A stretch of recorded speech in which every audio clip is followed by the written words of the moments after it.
Review code provided by THQ Nordic through Evolve PR and Terminals.io. Thank you for supporting the channel. Platinum Hunters is going all elite as AEW Fight Forever has landed. It's out, and I've had the chance to check this out early. And one thing you probably don't know about me is that I am a big wrestling fan, have been for a long time, but AEW has been a blind spot for me. I usually used to watch WWE, but now there's a new show in town and it's awesome. It's all elite wrestling, and now they finally got a game, funny enough, made by the guys who used to make the WWE games. That is hilarious. Yuke's is back, and I shed a very small tear when I saw the original THQ logo appear on the splash screen when you start up the game. That really hit me in a very nostalgic spot.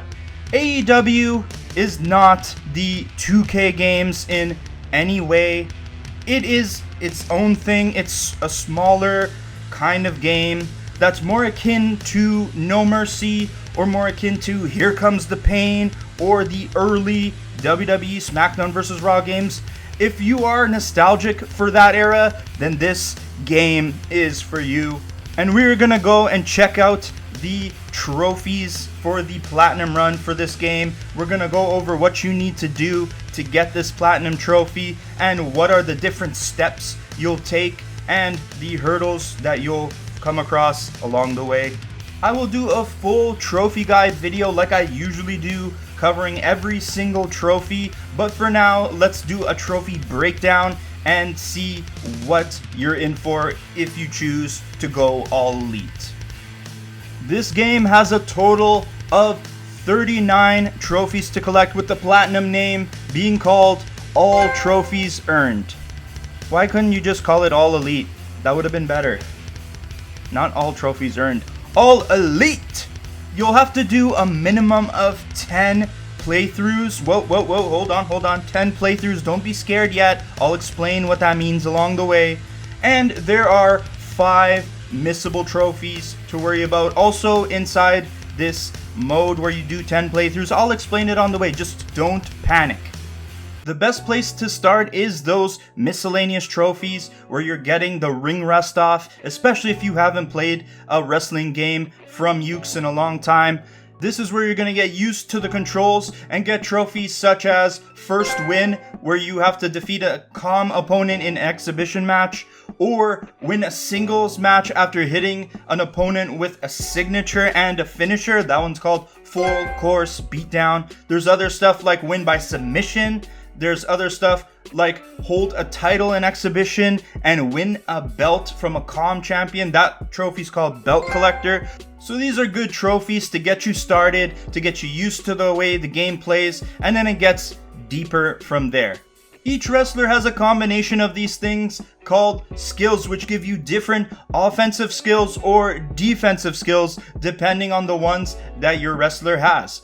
And there are 10 trophies associated with these skills, where you will need to use that skill in a certain way a certain number of times. For example, you have guys like Kenny Omega, who are more high-flying oriented wrestlers. They'll have stuff like the guardrail dives, or even the springboard offense skills, or top rope tope as it's called, offense skills. So each wrestler will have a combination of these 18 skills, and it's dependent on the way they wrestle and their personality. Especially someone like Orange Cassidy has the sloth style skill where he'll put his hands in his pocket, and it's pretty funny when you pin somebody with your hands in your pocket. That's a trophy, by the way. It's called Who Needs Hands? There's other trophies like Nice Catch, where you use the anti-air defense skill to catch someone who dives at you. Really handy. There's the Finisher Thief trophy, where you use the Gimmick infringement skill, which you'll need to win using your opponent's finisher. Oh, that's devious, alright? Then you got stuff like the Fearless Rocket Trophy, where you use your Tope offense skills and land 2 Tope Suicida attacks in one match. So there's different trophies dedicated to different skills, and you'll have to explore with all of them and see which ones you can pull off with your certain wrestler. Now, to check which skills your wrestler you're using has, you're going to want to go into the pause menu and go to the participants menu, and you'll get to see which skills they can perform there. And then you can use that to your advantage to get these skill trophies, get all 10 of them, and we're moving on to our next section. AEW is all about the gimmick matches, in which we have some awesome ones added to this game. We have the Lights Out match, which is like a hardcore match if you're familiar with that from WWE. You got the Exploding Barbed Wire death match. Oh, I've never watched one of these in AEW, but just seeing it for the first time in game is incredible and probably incredibly dangerous. And seeing the ladder match, which we've seen before, but I think to the extreme in AEW, that's awesome as well. There's also a Royal Rumble called the Casino Battle Royale, where instead of a lottery system, you pick a card, and that card is your placement in that match. So you've got trophies associated with these gimmicks like Danger, Contents Under Pressure, for attacking your opponent with a electrified barbed wire bat. Or you have the Ring Cleaner trophy, where you're going to need to eliminate 10 opponents in a casino battle royale against the computers before you win the match or you're eliminated from the competition. So there are more gimmick trophies here to collect, and while there's not a ton of different match types in this game, I think what they've added is a good amount to start with, and they can add more in DLC or maybe even a sequel. I definitely feel like Yuke's took the quality over quantity approach with this game, and I think it shows, because the more I play this game, the more fun it gets, and I'm just having fun with what is here. Of course, what would a trophy run be without Milestone Trophies? You've got stuff like the King of Hearts for completing 100 singles matches in exhibition mode. You've got Equal Opportunity Player, where you need to play a match with at least 50 AEW wrestlers. Now, the roster is about that size, but some you do have to unlock, and they'll appear in the shop when it's time to unlock them, like Cody Rhodes here. And you get the cash to make these purchases by completing challenges, in which there is a trophy called No Feet Too Large for completing at least 30 challenges. Now, very important, challenges in this game have 3 categories. There are daily challenges that rotate daily, weekly challenges that rotate weekly, and then there are normal challenges that are static, and you have to hit a whole bunch of milestones inside of these to get cash and beat those challenges. And while it's top of mind, I do want to say that while this game does have an online mode where you can play multiplayer with people around the world, there are no online trophies in this trophy run, which is a good thing for the longevity of this game. If you want to play this down the road, you miss out now. It's good. There are no online trophies that will lock you out of the platinum. So I commend them there for thinking ahead. That's great, because out of all the WWE games that have trophies, you can only collect the plats for 4 of them. The rest are all unobtainable. There are 3 small, easy trophies for customs. Everybody's favorite thing is creating a custom wrestler, or you can create your own tag teams, or even a custom arena in this game, and there is a trophy dedicated for each.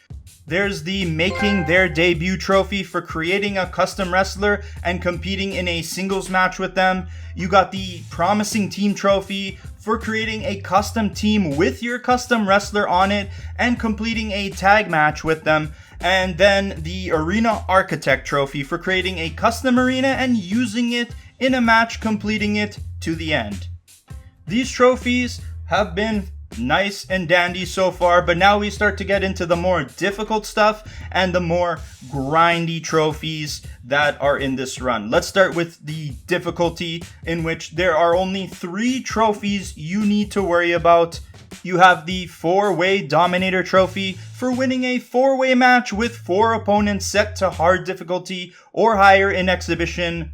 You also got the Beat the Best Trophy for defeating a calm opponent on Elite difficulty in a singles match in exhibition mode. So these two have to be played on either hard for the first trophy or Elite for both of them in order for you to get these. Considering that there's 39 trophies and only 2 of them require you to play on a certain difficulty, that's pretty good actually. Not bad. Then you got the Match of the Year trophy, which I think is one of the harder ones to get in this game. It says, earn a 7-star match evaluation against a calm opponent in exhibition. Now, it doesn't say that you have to play on a certain difficulty, but I suspect that playing on a harder difficulty will earn you more points towards getting the 7 stars you need for this trophy. Essentially, a 7-star match is one of the legendary matches in which moves are exchanged. It's intense. There's high-flying action. The crowd is into it. You want to put on the best show you can. And after every single match, you're rated based on your performance in this way. And you're going to need to get 7 stars, which I suspect requires you to be on a higher difficulty. And you'll need to be in a very interesting match, probably like a ladder match or the Exploding Barbed Wire match. It has to be intense, and the crowd's got to be into it. And finally, the most time-consuming part of the guide, which will be playing in the story mode for this game called Road to Elite.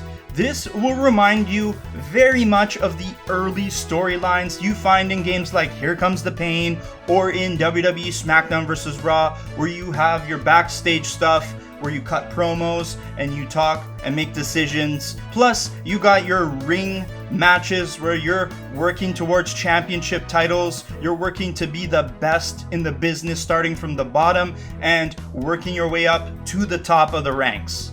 For the On the Road to Elite trophy, you'll need to play through Road to Elite once, and for the Living the Wrestler's Life trophy, you have to play Road to Elite 10 times. So you will need to play it with 10 different people, or just play with the same character 10 times. You'll need to complete this a total of 10 times essentially in order to get that trophy. And then I mentioned earlier there's a bunch of missable trophies that you collect along the way, and these are criteria inside of the Road to Elite story. Stuff like Welcome to the Elite, which you need to win the AEW World Championship while playing in this mode. You also have Hall of Famer for earning a career grade of A+ at the end of Road to Elite. You also got stuff like Triple Crown, hold 3 titles at the same time in Road to Elite, like Kenny Omega did. Train to the max, perform 30 or more successful, intense trainings during one playthrough of Road to Elite. It's neat because there's a whole sim aspect to this mode where you have training to get stronger and get new skills. As well, there's dining to keep your energy up, where you need to eat to make sure you have energy for your next match. There's a whole sim aspect to it, and there's trophies related to it, and it's all really cool. I think this mode is definitely something I'm nostalgic for because I played so many of those WWE Smackdown vs. Raw games. Road to Elite is certainly going to be where you're spending most of your time and where there is a bit of a grind to get this platinum done. Overall, I think this is a great list so far that I'm halfway through as we speak, and I plan to do a full Platinum Hunters trophy guide going one by one on each of these trophies and how to get it. But I will hope you guys check out this game. It's a good one. If you like the WWE games of yesteryear like No Mercy or Here Comes the Pain, this is for you. They definitely made this game for you. the more I played this game, the more I realized how much I longed for a much simpler wrestling system where I don't have to worry about the momentum of the match like the 2K games.